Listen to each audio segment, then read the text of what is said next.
ladies and gentlemen, I am the 32nd President of the United States, Franklin Delano Roosevelt. Having been the only president ever to serve 4 terms, I think my record speaks for itself. It shows that I am not only one of the most admired and respected world leaders, but also one of the most loved. For 12 years, I have served the American people with so many challenges along the way. I think I was able to prove that I was the man for the job. When I first came into the office, the unemployment rate was at all-time high, and Americans everywhere were in danger. The country was suffering from the Great Depression.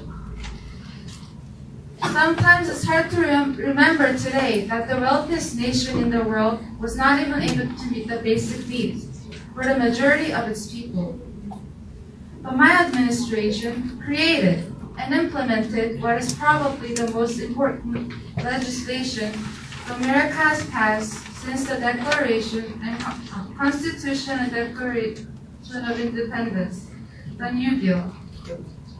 What made it work was that the government took control of and supported many of the core industries that make the America run. It supplied education and jobs to average Americans so that they could make their ends meet in such trying times. And don't forget the Second World War. I'm not just a bureaucrat signing papers and stamping documents all day. I'm a war president, the highest honor for a president. I have passed the test of Commander-in-Chief, leading my country in victory.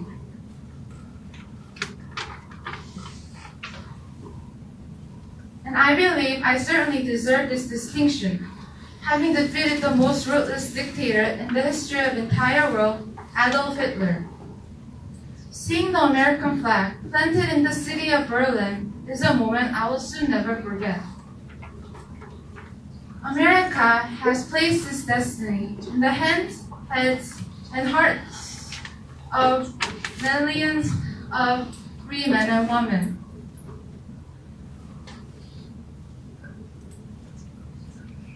And freedom will always mean the dominance of human rights everywhere. As long as we, as a nation, are united and strong, we will continue to be a model for other democracies around the world and feel proud of our accomplishments. To that high concept, there can be no end save victory. Thank you.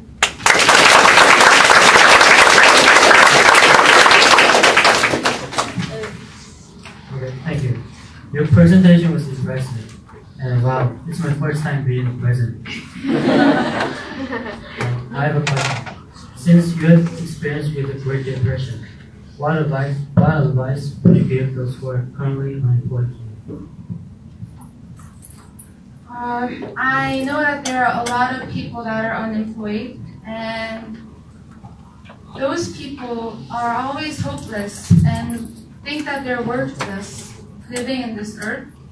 So I hope they should get their chin up so that they could get a job and know that there are many people helping them to get their basic needs and to help them find a job.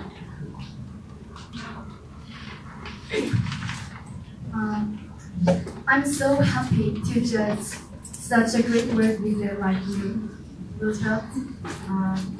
So, in your opinion, how can you find poverty to live?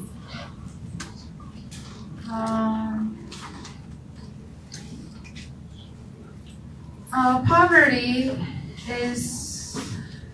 can be solved by not only by presidents, but with the citizens like you and all of the people that are sitting here, because many of you would have seen the money bank or the piggy banks in the market, like supermarket or any market, but many people doesn't realize that they're there and just pass it by. So they should, poverty can be solved by us by putting them in the piggy banks and realize that those piggy banks could turn into millions of dollars to save many people and prevent the poverty from reviving.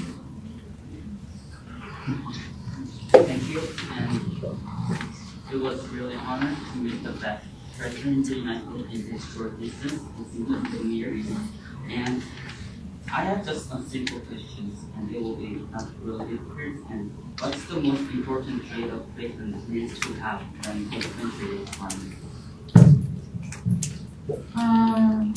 Well, of course, you need confidence and braveness to win a war or victory.